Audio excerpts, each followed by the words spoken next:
If the world is in hysteria and life's just not quite fair to you, you don't know what to do between what is right now and what used to be. Don't worry, do your quarantine with Ginger and Black. Good morning, guys. Welcome back to another episode of Quarantime with Ginger and Black. I hope you guys enjoyed our first episode. I know I had a great time making it. Ian, did you have a good time making it? I loved it. I just want to thank you all for your faithful viewership. Yeah, for sure. It was definitely a great time, and we're definitely excited to keep doing it. Just another introduction in case you forgot who we are, because you probably did. How could they forget who we are? We're famous. I don't know about that, man. Not yet. We're getting there. But anyways, I'm Sam Darge. I'm a junior in high school, and I've been going to Eagle for 8 years. Long time. Right. I'm Ian Black. I'm the student pastor at Eagle, and I've been at Eagle for 5 years.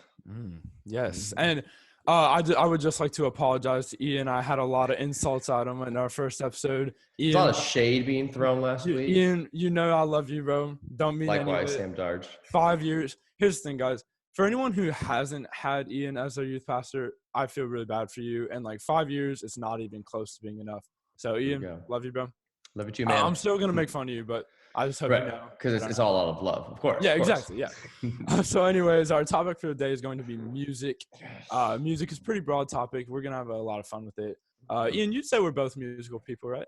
Oh, absolutely. Both musicians. We both love to listen. Yes. Oh, yeah. I definitely say you're more musical than I am. I don't know if I would say that because we're different ages. That's true. Yeah, I still have plenty of years to catch up to you. But there we go. I just want to shout this out. So Ian, if you follow him on Instagram and you haven't seen this, go check it out. He posted an Instagram TV of him playing a song about quarantine, and it was incredible.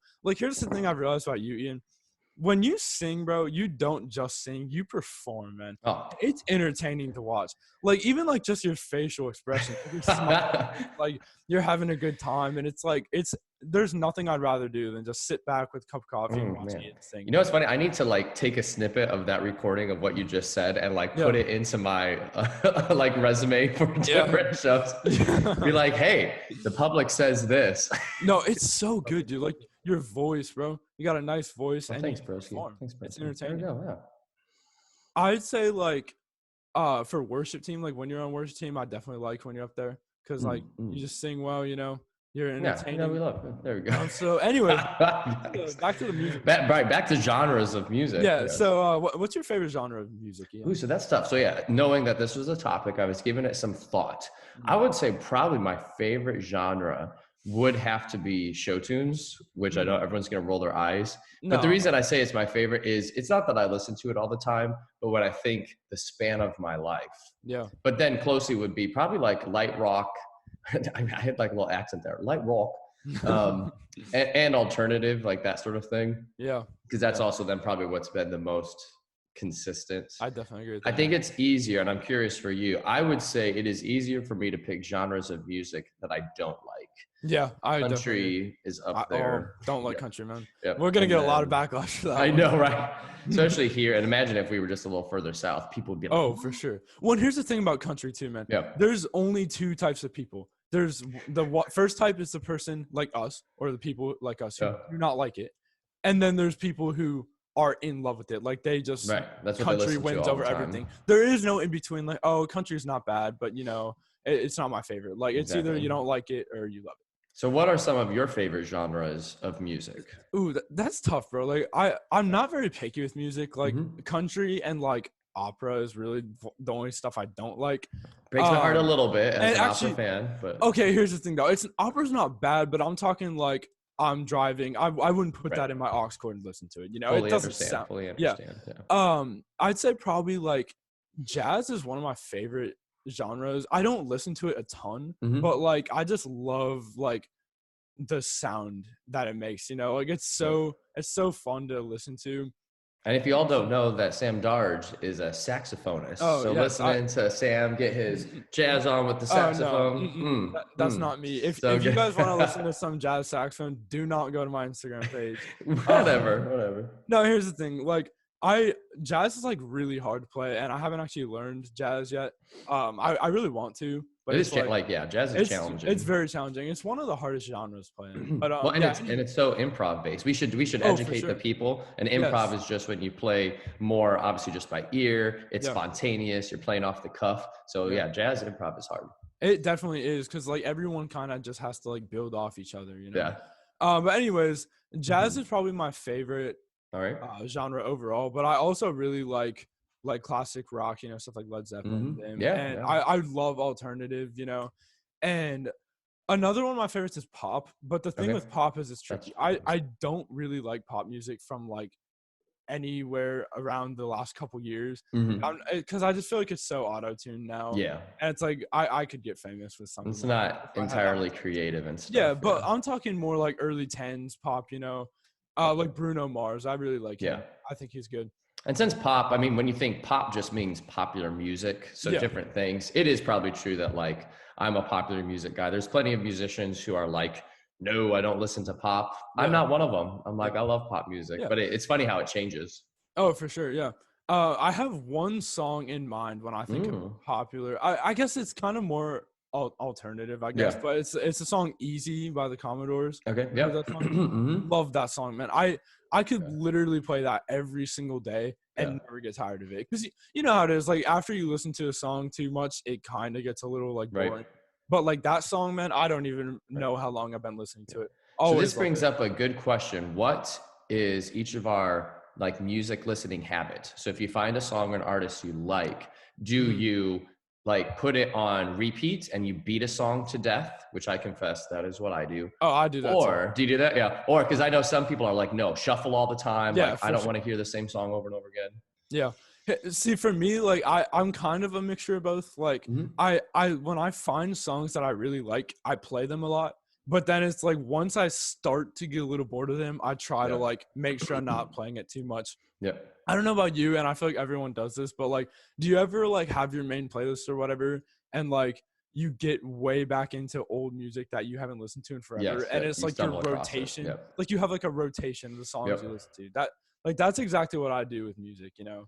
Because when I think of like, it's easier for me to almost think in seasons of my life. But like, I remember when I first moved here, like I got into 21 Pilots, which of course everybody did. But I would but instead of listening to a lot of their music, I picked like my favorite 3 songs and bashed them to death, you know? Yeah, I feel that. I'm like, yikes, what a mess. Yeah. So, Ian, share a little bit with your theater, because like for anyone who doesn't know, Ian does like Yuletide every Christmas and stuff. And like I've talked to him a lot about it, and like he has a ton of stuff to do. Like he's busy. So Ian, share a little. Yeah, absolutely. So I asked Sam like what would be not boring versus boring about this topic. I think what's cool is one, Indy has a great music scene and has a great theater scene, especially considering that we're a mid-sized city. And so if you do anything professionally in theater, I think what a lot of people don't realize is the show is put together very quickly. So learning a show in 2 weeks is kind of like industry standard, maybe 3 weeks. So something like Yuletide, which I know a lot of like families around Indiana, it's their, favorite Christmas tradition. Yeah. So it, of course, is planned by the production team year round. But when someone like me shows up for rehearsal, you learn it in 2 weeks. It becomes my 9-to-5 job for those 2 weeks. So I have to be like, by church staff, by church friends for 2 weeks to learn the show. That's crazy. Yeah. I know, right? And then when you open, and I think this is what people also don't realize, like when you open, we do 8 to 9 shows a week. And dang, so dude, that's insane. Yeah. So I have a question. Are you like literally like not allowed to like work at Eagle because it's like, is there like a contract or something? Because I noticed like during Yuletide, it's like I never see you at church. So that's so sad, Sam. Like, it is because it's like when I go to church, bro, one of my main goals is to make sure I see you. So like, there we go. So like when during Yuletide, it's like I don't see you anymore. Right. So that's a totally good question. So it's not so much. So like it is that I'm on contract with the symphony. So that's true. It's not so much like, oh, I can't be at Eagle, but it's just, it's so time demanding. So so like during December, I'm normally at our worship services Sunday morning, but then I have to run back downtown because we have 2 show days on Sunday. Yeah. So super fast.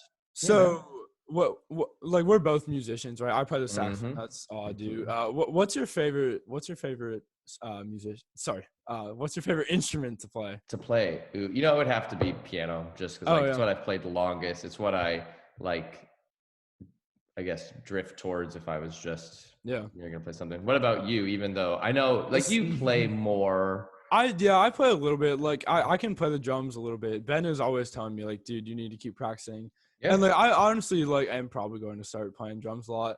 But saxophone is really the only instrument I've ever like learned, so I have to learn that. And it's also just really fun to play. Dude, I think it was this fall. Correct me if I'm wrong, but I got to go to I'm gonna say the Lebanon courthouse, I think. Lebanon Courthouse, yeah. Yeah, to see Sam and is it the Boone County Community Orchestra? Yeah. Yep. So good. Was having like the time of my life. Dude, okay, I'll tell you what, man. Playing in the courthouse is insane, bro. Like the echo is crazy. Because the acoustics, also, all the hard services. It was you came to the first one, which was last May, so that was like almost a year ago. Oh my goodness, that was already a year. It wasn't because our orchestra, we have like 2 concerts a year, right? Yeah. So we have one in May and one in October, and then we'll have like about 2 months of practicing before. No, you're right. That was in May. Yeah. But yeah, that is like a blast, man. Like when I first started it, I didn't know how much fun it was gonna be. Like my saxophone teacher is like a mentor for the saxophones in the orchestra, so she got me into it. But like I love it, bro.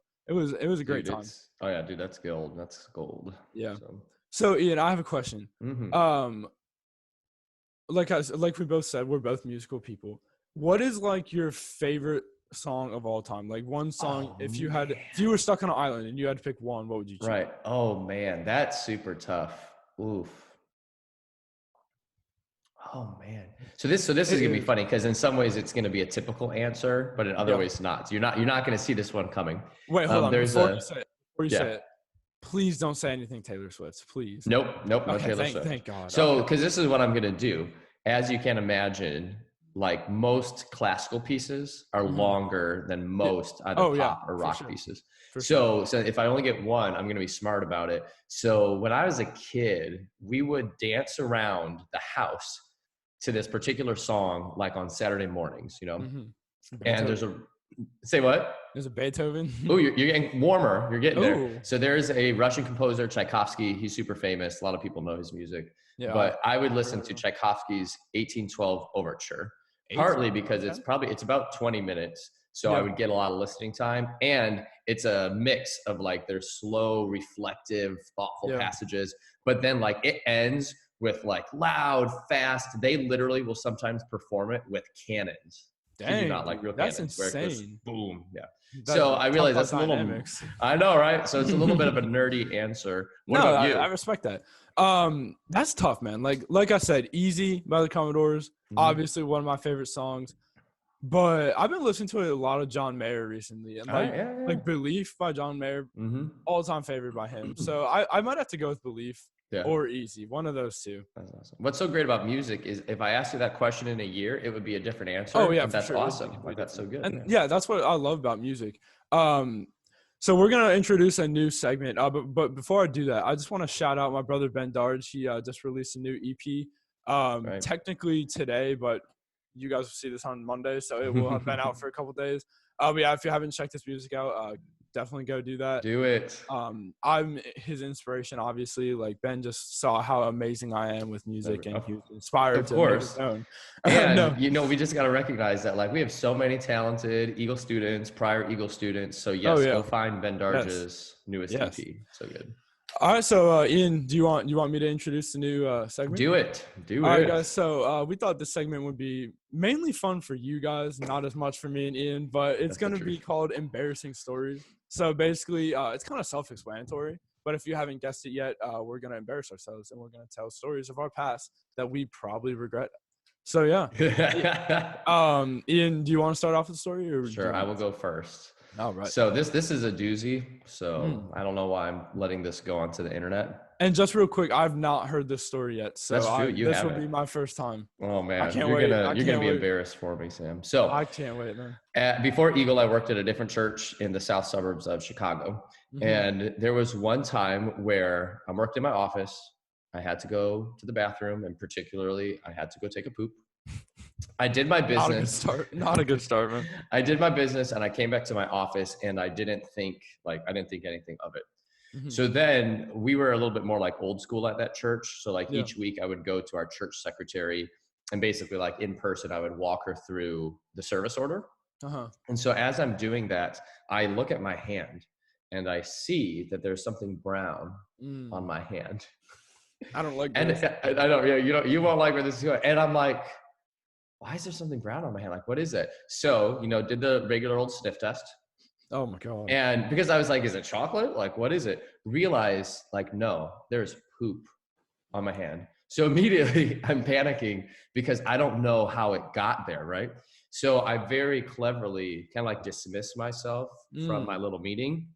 And I went back to my office, and lo and behold, what do I see on my chair?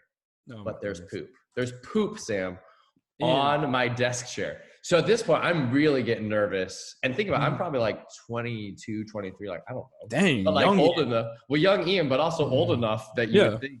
So I'm like, is there something wrong? So finally I realized, like, just somehow in the course of that bathroom experience, somehow I got poop on the back of my pants, like on the outside of my pants, which meant it got on the chair.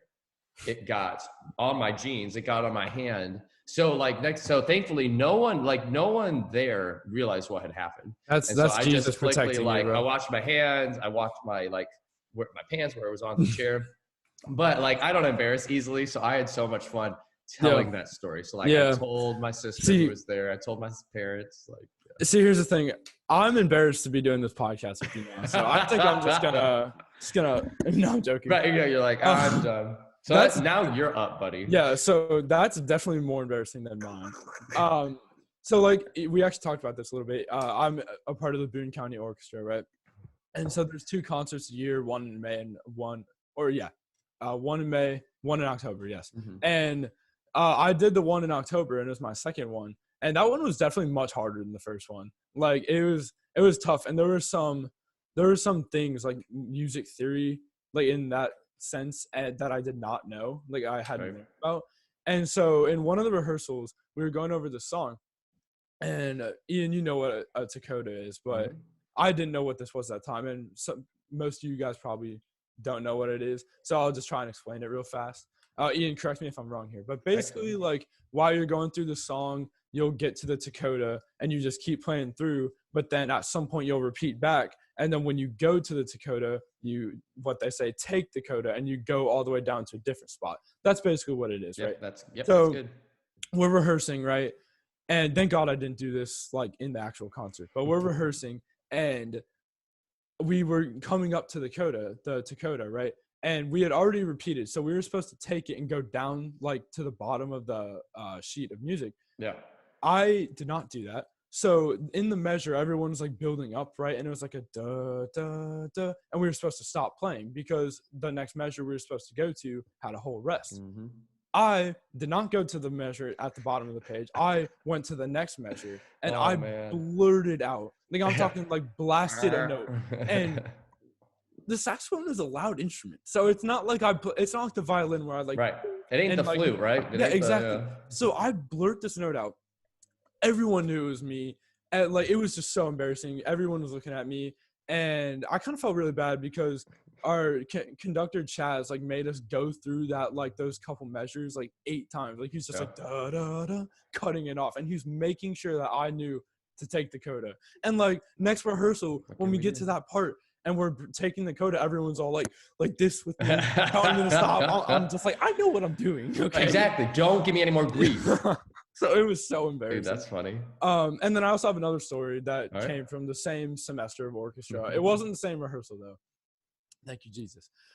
So we every semester we bring in like a new conductor who's like really good. You know, sometimes it's like grad students from school, and so we brought this guy in, and he was a really good conductor. Like I will say, we went through one of the hardest songs with him, and I was like, oh my goodness, it's gonna be terrible. And we like did really good at the end.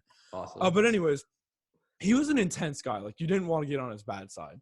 I wish I would have realized that. And so he's tuning on the saxophones, right? And he looks at me and he tells me to play a note, and I play the note. And then he goes, hey, what was your name? And I go, Sam. And he goes, your name is Sam? Like with UH? And I was like, really, this guy? He's going to be like this? Really? And so I was like, no, it's just Sam. And he was kind of just flaming me for it. My saxophone teacher, Mrs. Johnson, was laughing at me.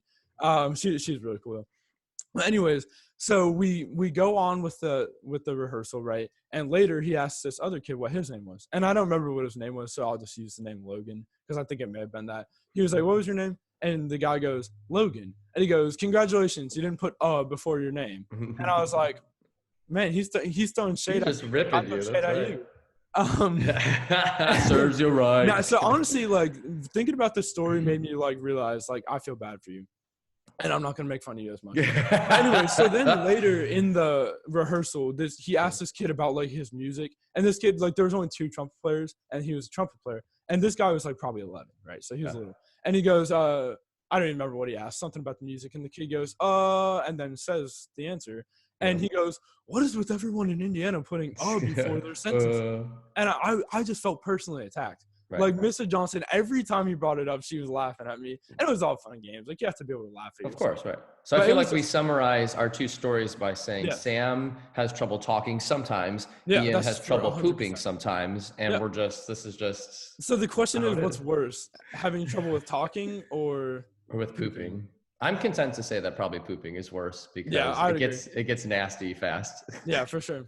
Buddy, guess what? This is our time. Oh yeah, it's over. I feel bad for the audience that we have to. I know because it's great for you guys because we just leave you wanting more each and every week. Yeah, exactly. But like for us, like I want to do all our episodes in one because I just like talking to Ian. That's right. Likewise. So yeah. Anyways, thanks for tuning in with us, guys. We had a blast. So we'll see you next Monday. See you next week. If the world is in hysteria and life's just not quite fair to you, you don't know what to do between what is right now and what used to be, don't worry. Do your quarantine with ginger and